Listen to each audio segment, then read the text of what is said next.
Welcome back to my mountain of book mail. Let's get right back into it. I'm gonna grab this one. I'm not sure who this is from. This is HarperCollins. Oh my goodness. Okay, this is actually a duplicate. I'm gonna give this away to one of my friends, but this is a copy of The Poppy Field. So I already talked about this in another video.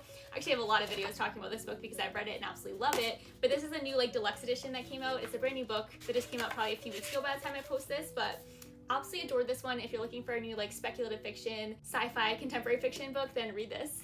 Read another HarperCollins. This one is called Making a Killing. So this is a Kara Hunter thriller book. I read a couple of hers. You probably know her from Murder in the Family, but my favorite book of hers I think is this one, The Whole Truth. This one centers around a producer of a true crime show who's given a new angle on a very high profile case from a number of years ago. It's the murder of an 8-year-old girl in Oxford. And so he's leaping at the chance to figure out what the researcher knows and verify the claims. Now 2 months later, a dog walker finds a dead woman in a shallow grave, and forensics are able to connect this dead woman to that missing child. It raises the question, who connects the two crimes? Where has that dead girl been all these years? How did she disappear?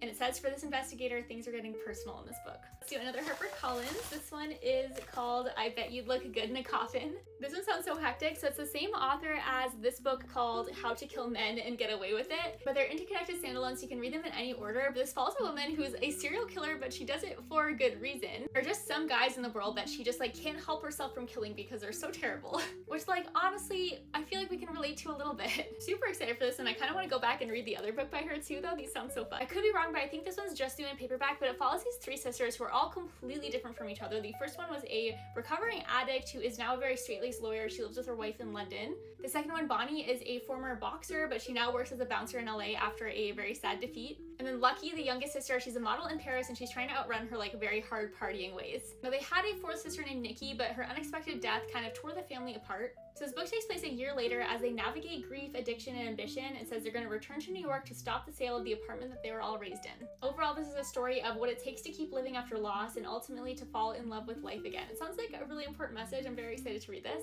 Let's end this video with a Simon & Schuster. All right, this book is called The Black Highway. This involves a forensic specialist who's a single mother, and her daughter's father turns up unexpectedly, and she is not happy about the situation. He's a dangerous man who was previously imprisoned for international drug trafficking, and the only reason she's okay with him coming back into the picture is because he says that he has information on a very difficult murder case that she's working on. Seems like as she investigates, the case is going to be a lot closer to home than she would ever have thought it was. Okay, we'll end this one here. Thank you so much to the publishers that I've tagged in this one, and stay tuned for the next part.